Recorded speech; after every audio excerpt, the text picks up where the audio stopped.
When you're in Yosemite Valley and you're looking up at the 3,000-foot cliffs that tower over your head, you really are in a cathedral surrounded by these beautiful walls of granite.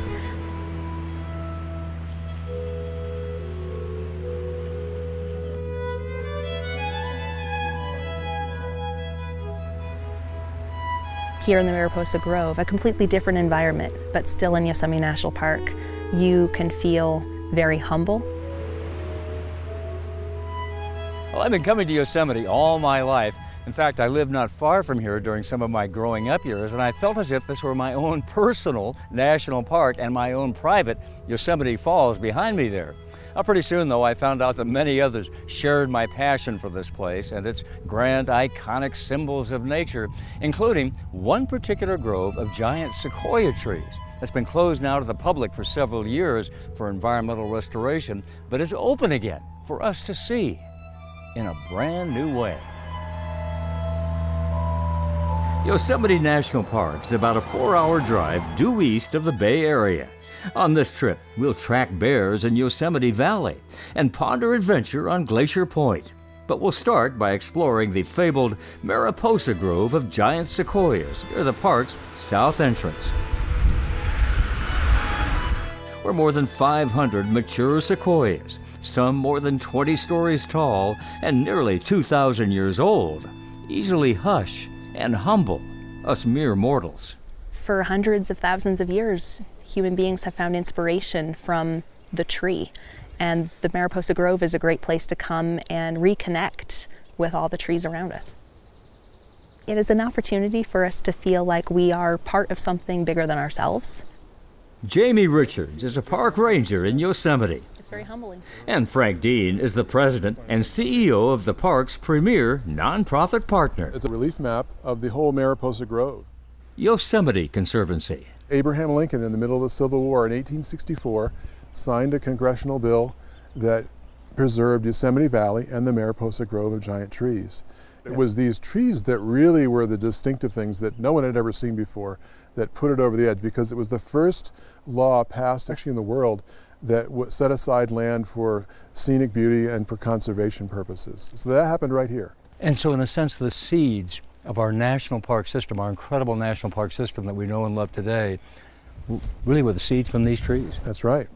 And when John Muir brought Teddy Roosevelt here in 1903. They camped here in the Grove, and Roosevelt wrote about that later and just said it was such a memorable experience, and played a big role in helping to build our national park system. Exactly.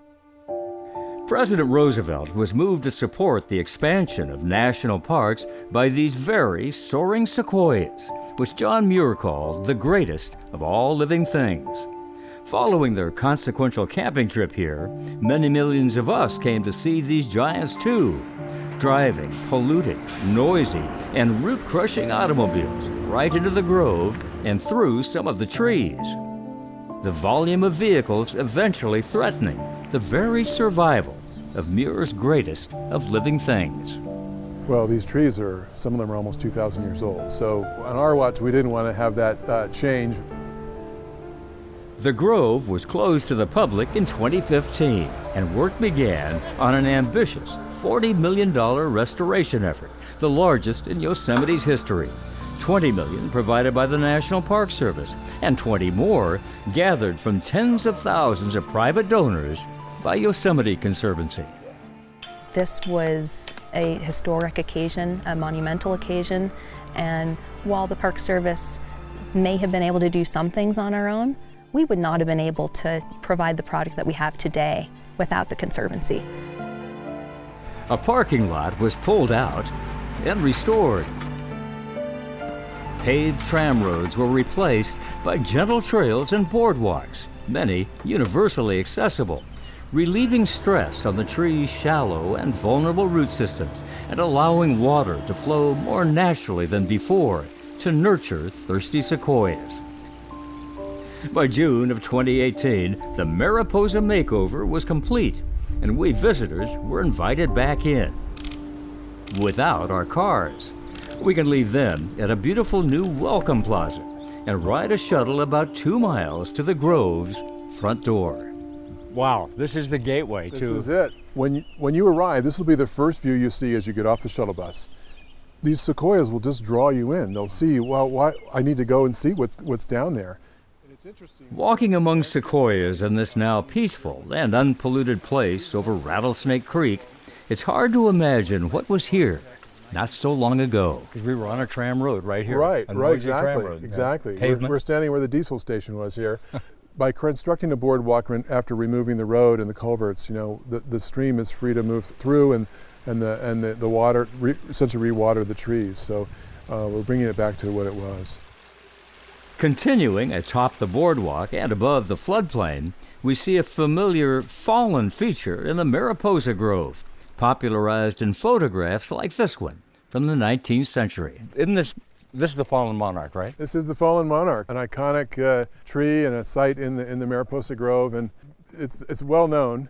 And I like the view I'm getting from this elevation, right, as opposed to maybe down below where we used to be. But having said that, back in the day of my youthful indiscretions as a kid in Fresno, I'm sure I climbed up there as well.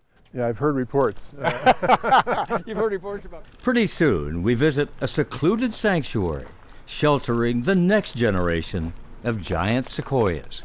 A little bit of solitude here off the main trail in the midst of this restored meadow amongst these giant trees. If maybe some small sequoias starting to take root over here. Yeah, they are.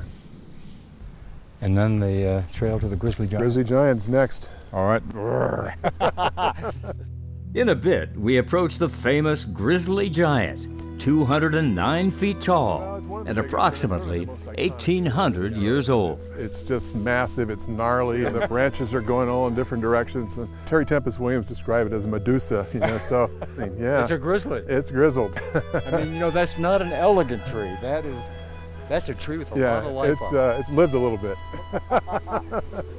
Near the base of the giant, we're joined again by Jamie with a final look back and forward. What's really exciting to think about is right where we're standing, approximately, is where one of the most historic camping trips in history ever took place. That camping trip and that visit between John Muir and Theodore Roosevelt really changed Theodore Roosevelt, and it helped grow his inspiration and desire to help protect these places. Yeah. And the grizzly giant is Grizzly right here. giant.